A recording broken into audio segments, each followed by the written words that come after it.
Palakkad Mannur കമ്പനിപ്പടിയിൽ rubber ഷീറ്റും അടക്കയും മോഷ്ടിച്ച സൈനികൻ പിടിയിൽ. കേരളശ്ശേരി വടശ്ശേരി സ്വദേശിയായ അരുണാണ് മങ്കര പോലീസിന്റെ പിടിയിലായത്.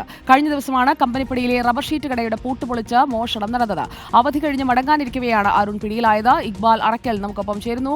Iqbal Arakkal, good morning. എന്തൊക്കെയാണ് ഈ മോഷണത്തിന്റെ വിവരങ്ങൾ?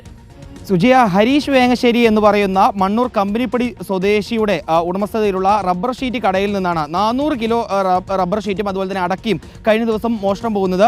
മങ്കര പോലീസ് ഈ സംഭവവുമായി ബന്ധപ്പെട്ട് കേസെടുത്ത് അന്വേഷണം ആരംഭിച്ചിരിക്കുകയായിരുന്നു. ഈ അന്വേഷണത്തിനിടയിലാണ് ഈ സൈനികനുമായി ബന്ധപ്പെട്ടുള്ള വിവരം മങ്കര പോലീസിന് ലഭിക്കുന്നത്. അങ്ങനെയാണ് ഈ കേരളശ്ശേരി വടശ്ശേരി സ്വദേശിയായിട്ടുള്ള അരുൺ 30 വയസ്സ് ഈ സൈനികനെ മങ്കര പോലീസ് കസ്റ്റഡിയിലെടുത്ത് ചോദ്യം ചെയ്യുന്നത്. ഈ ചോദ്യം ചെയ്യലിൽ ഈ മോഷണം നടത്തിയത് താൻ തന്നെയാണെന്ന് സൈനികൻ പോലീസിനോട് സമ്മതിക്കുകയായിരുന്നു. ഇയാൾ അവധിക്ക് വേണ്ടിയാണ് നാട്ടിലേക്ക് എത്തിയത്. അരുണാചൽ പ്രദേശിലെ പട്ടാള ക്യാമ്പിലെ സൈനികനാണ് അരുൺ അവധി കഴിഞ്ഞ് ഈ അരുണാചലിലെ ഈ ക്യാമ്പിലേക്ക് മടങ്ങാനിരിക്കുകയാണ് പോലീസിൻ്റെ കസ്റ്റഡിയിലാവുന്നതും ചോദ്യം ചെയ്യലിൽ മോഷണം നടത്തിയത് താൻ തന്നെയാണ് എന്നുള്ളത് പോലീസിന് സമ്മതിക്കുകയും ചെയ്തു. ഏതായാലും ഇന്ന് അരുണിൻ്റെ വിശദമായ ചോദ്യം ചെയ്യലിന് ശേഷം മറ്റ് നടപടികളെല്ലാം പൂർത്തീകരിച്ച് മജിസ്ട്രേറ്റ് മുന്നിൽ അരുണിനെ ഹാജരാക്കാനുള്ള നീക്കത്തിലാണ് മങ്കര പോലീസ് ഉള്ളത്.